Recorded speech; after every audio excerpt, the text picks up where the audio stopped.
Indudablemente, en la firma protocolaria del Plan de Desarrollo Bogotá Humana, que quisimos hacer en un evento público, lo que queríamos transmitir es, en este salón que cambiará su nombre en días próximos, lo que ocurrió en el proceso mismo de la aprobación del plan en el Consejo. Un proceso de puesta en acuerdo, de acordar entre personas muy diferentes desde todo punto de vista, incluso político, y sobre todo político, un plan, un proyecto, un objetivo, un norte para la ciudad. La demostración que es posible en público construir entre la diferencia, entre la diversidad, un acuerdo. Lo decía en aquellos días, es precisamente esa variable de acordar en la diferencia precisamente la llave, la clave de la paz o de la guerra. La incapacidad de la sociedad colombiana de llegar a acuerdos a pesar de las diferencias es lo que nos ha sumido en 2 siglos de guerras civiles y conflictos de todo tipo. Y la posibilidad de enseñar labor pedagógica, que es posible, sobre todo gracias a las diferencias, llegar a acuerdos, es lo que nos permite salir de la guerra y del conflicto, posibilitar la convivencia y sobre la base de la convivencia diversa, multicolor, multitudinaria, múltiple, construir los cimientos de una verdadera y real democracia. Diversidad, acuerdo, democracia, paz. He ahí los sinónimos de quizás la superación de una enorme crisis indudable, histórica de la nación, que Bogotá enseña. No sin problemas, no sin dificultades. Obviamente el acuerdo es flexible y se mueve, como se mueve la historia, los intereses, la realidad misma de sociedades que son complejas, como la sociedad bogotana. Aquí ya se menciona un tema de discusión, ¿y cómo se va a financiar el plan? Porque la ley en la que, entre otras cosas, tuve el privilegio de participar, la ley orgánica del presupuesto y la ley orgánica de planeación, generó a partir de la Constitución del 91 una tesis que ha sido comúnmente usada por el gobierno, por los gobiernos nacionales y por los gobiernos locales. Los planes se pueden presentar desfinanciados y se pueden aprobar desfinanciados. El 99% de los planes de desarrollo de Colombia están desfinanciados, empezando por el del gobierno nacional, en varias decenas de billones de pesos. Creo que la cifra alcanza los 70, si mal no recuerdo. 70 billones. Dice la ley, el gobierno presentará a la corporación respectiva las formas de financiarlo. Y si la corporación respectiva no lo aprueba, entonces quedará facultado para hacer los recortes que sean necesarios. Constitución, ley y acuerdo distrital repiten esta tesis. Y por tanto lo que sigue a este plan de desarrollo es ni más ni menos que la presentación de sus fuentes de financiación al Consejo de la Ciudad. Una de las cuales es el cupo de endeudamiento, que de nuevo entra en discusión al Consejo. Si queremos tener una casa, nos toca a la mayoría de los colombianos endeudarnos para tenerla. Nuestro ejercicio consiste en tener la capacidad de demostrar que ese tipo de deuda es pagable. Las deudas en sí mismas no son malas. Lo que es malo y negativo es sobreendeudarse o no hacerlo cuando la sociedad necesita de infraestructuras. Son dos extremos. El correcto medio entre esos dos extremos es el de una sociedad que sepa que al financiar unas obras de infraestructura está financiando aquellas que le son prioritarias y absolutamente necesarias, sin las cuales no se puede desarrollar.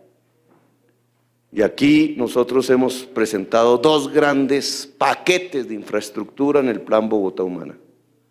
Las que tienen que ver con la educación, con el saber, con la sociedad del conocimiento, con nuestra juventud y nuestra niñez, y las que tienen que ver con la movilidad, desde peatonalizar hasta el metro pesado.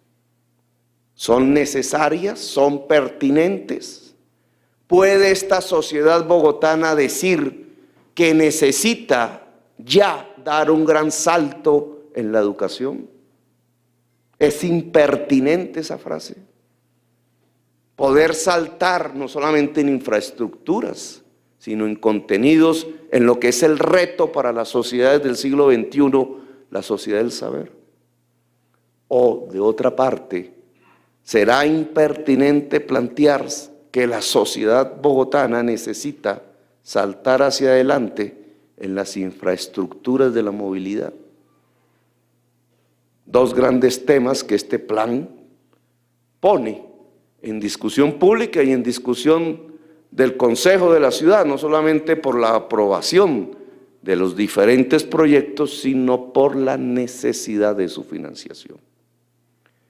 Pero yo añadiría otro tema en donde comienza la discusión también. Discusiones que se han repetido una y otra vez. El gobierno nacional dice que es necesario que los sectores más pudientes tributen más. Viene una discusión de reforma tributaria en el Congreso de la República, pero ya el gobierno había tomado decisiones, por ejemplo, subir el techo del impuesto predial al 16 por mil. Y varias ciudades de Colombia han tomado la iniciativa de pensar si es cierto o no la frase del presidente de la República en el sentido que los sectores más pudientes de la sociedad deben tributar más. Yo creo que debatí, no recuerdo el número exacto, 7, 8 reformas tributarias nacionales, siendo miembro de la Comisión Tercera, sobre todo de la Cámara de Representantes.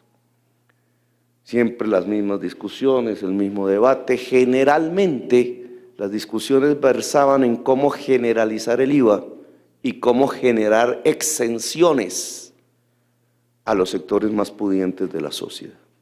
Así pasaron 12 años, hasta que el actual presidente decidió plantear algo inverso, quitar exenciones y no plantearse la extensión del IVA. ¿Qué pasa en la ciudad de Bogotá en relación a los temas tributarios? Que Bogotá en promedio, en su capa más pudiente, paga la mitad del impuesto predial por metro cuadrado que la ciudad de Medellín. Esa es nuestra realidad de hoy. Que incluso la ciudad de Cali, la tercera A, empieza a sobrepasar a la ciudad de Bogotá. Pregunta, ¿es bueno que eso ocurra? ¿Está bien que eso ocurra?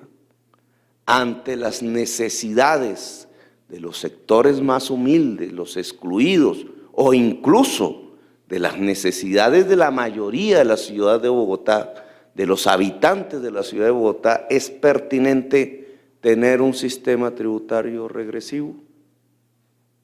¿Podemos cambiar hacia el objetivo de la justicia tributaria?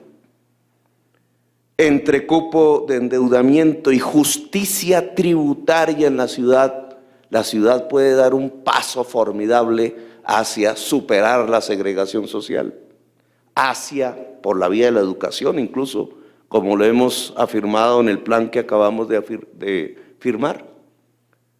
Puede dar el primer paso en toda Colombia, yo diría que sustancialmente en América Latina, para luchar contra el cambio climático y adaptarse a él.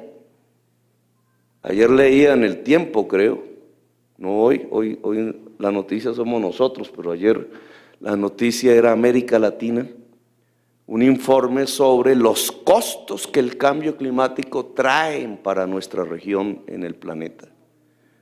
Hablaban de 100.000 millones de dólares, creo que era la cantidad. Planteaba la urgencia de las medidas inmediatas para la adaptación al cambio climático que se mide en salvar vidas humanas. ¿Será que estos dos planteamientos, superar la segregación social y adaptarnos y luchar contra el cambio climático sin afectar el patrimonio y el poder público, tercer eje del Plan Bogotá Humana, pueden ser sustentados y financiados con nuestros ingresos corrientes, el buen manejo de los ingresos corrientes, es decir, cero corrupción, su eficiencia, su eficacia y algo que es fundamental, su impacto en las transformaciones que deben surtir efecto en la sociedad bogotana, pero que al lado de ese buen manejo de los ingresos corrientes es necesario tomar decisiones para saltar adelante en materia de endeudarnos, en materia de justicia tributaria y poder asumir el reto que haga de esta administración, que no es la del alcalde, es la del Consejo, conjuntamente, porque el Estatuto Orgánico dice con mucha claridad y la Constitución, por tanto, que la primera autoridad del distrito es el Consejo Distrital. La administración es el ejecutor por excelencia, pero la parte normativa está fundamentalmente centrada en la actividad del Consejo Distrital, que cumple las dos funciones de administración y de control político.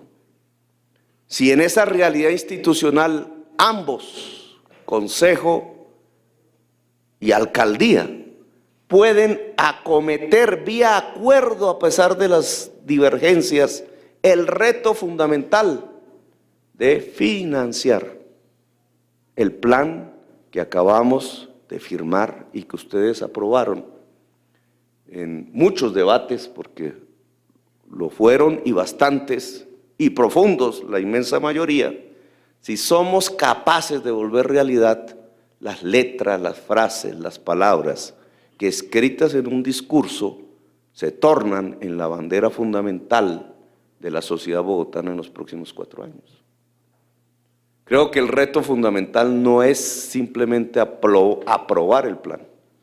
Creo que el reto fundamental es volverlo una realidad.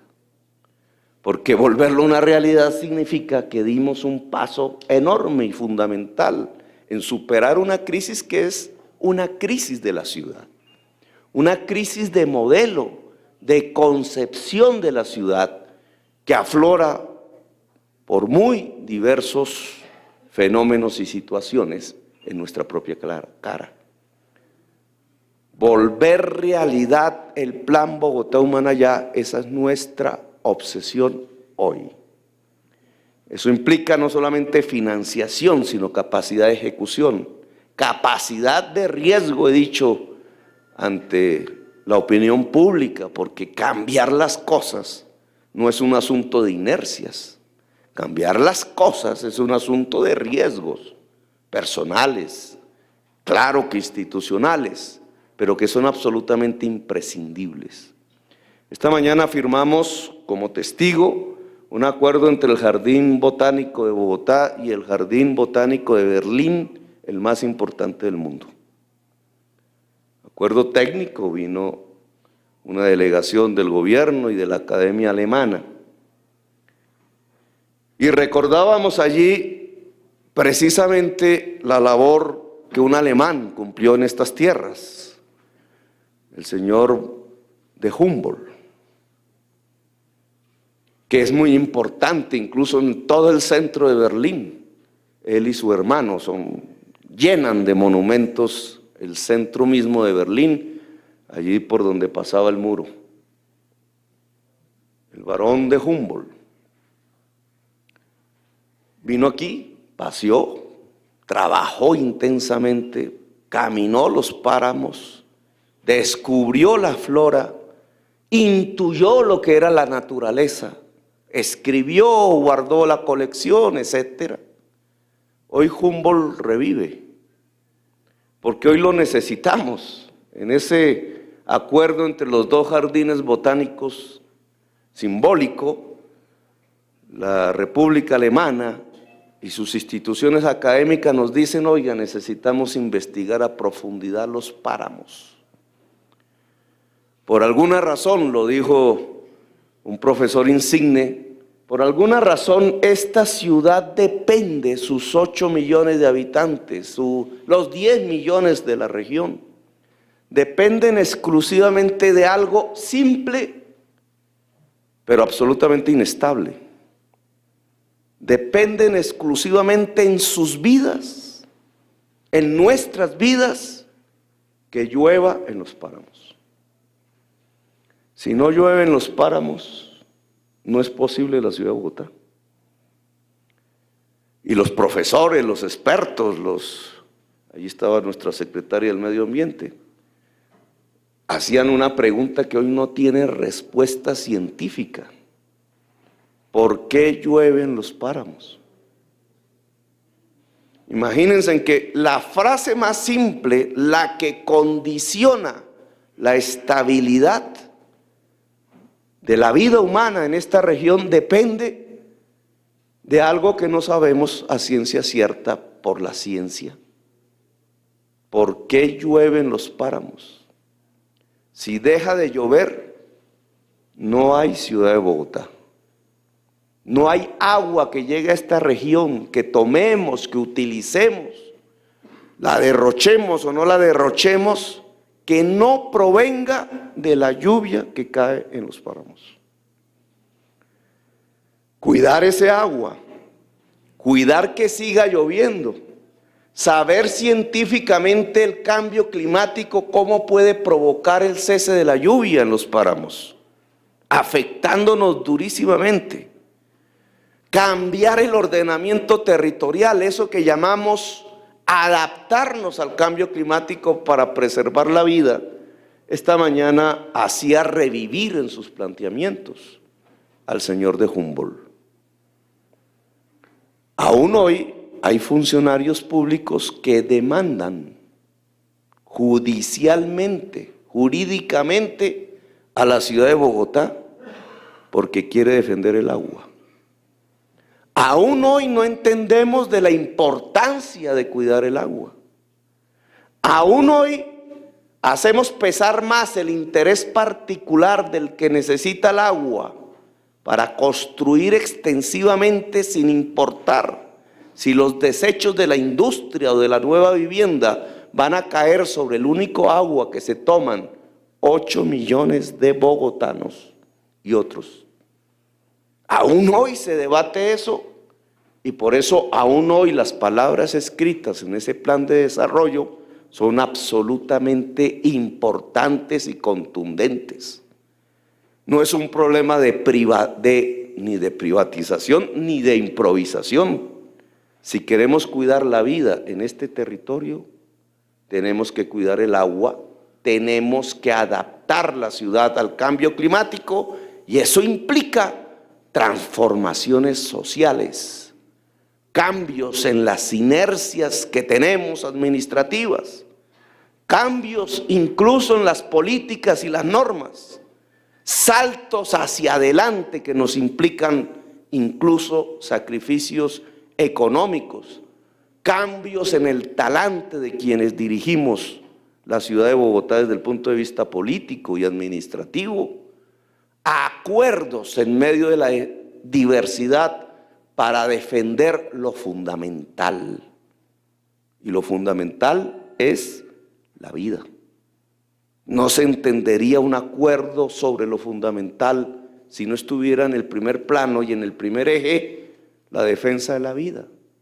La vida en su manera integral de entenderse, lo que yo llamaba la biopolítica, la política del amor, que no es simplemente esa vida humana que se cultiva en la educación y el saber, que supera las necesidades inmediatas de la miseria, de la exclusión, de la segregación, que es capaz de construir una democracia, sino que es esa vida física que hoy está literalmente y objetivamente amenazada.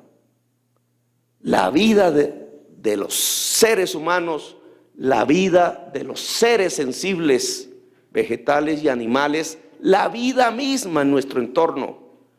Por eso este plan tiene ya un gran logro, y es que es la única ciudad de Colombia que puede decir hoy, y lo debe decir con orgullo, que tiene un plan para adaptarnos al cambio climático, al principal problema de la humanidad, que nos lleva a discusiones de cómo cambiar el transporte, su energía, de cómo ordenar urbanísticamente la ciudad, si expandirla o densificarla, de cómo reconstruir nuestros sistemas de saberes y de salud, de cómo construir una democracia a pesar de las diferencias, pero que nos lleva también a una discusión que debe ser un acuerdo fundamental. Nuestras divergencias, diferencias políticas, administrativas, etcétera, deben tener un acuerdo.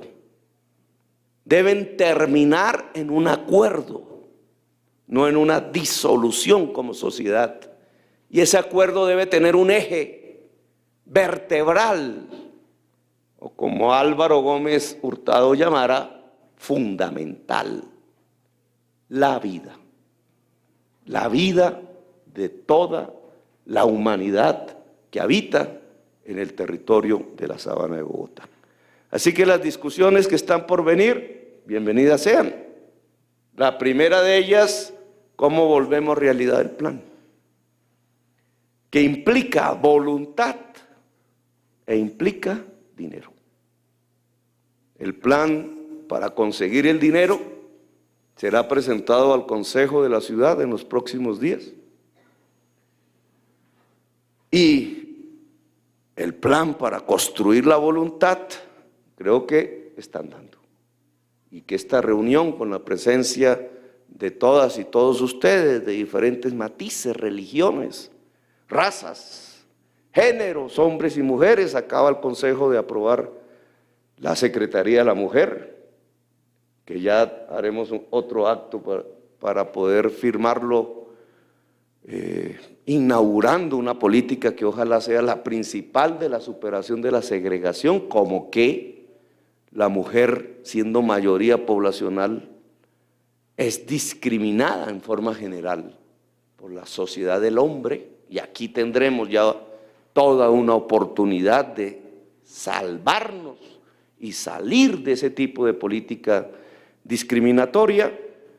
Pues que esta reunión sirva de ejemplo en su propia diversidad para demostrar que sí es posible un acuerdo sobre lo fundamental, que es el que determina la convivencia, finalmente la profundización de la democracia, y que en la ciudad de Bogotá ese acuerdo sobre lo fundamental gira sobre el bien más preciado que tenemos, otorgado por don o construido por la naturaleza, que es la vida misma, la vida de los seres humanos. Gracias, muy amables.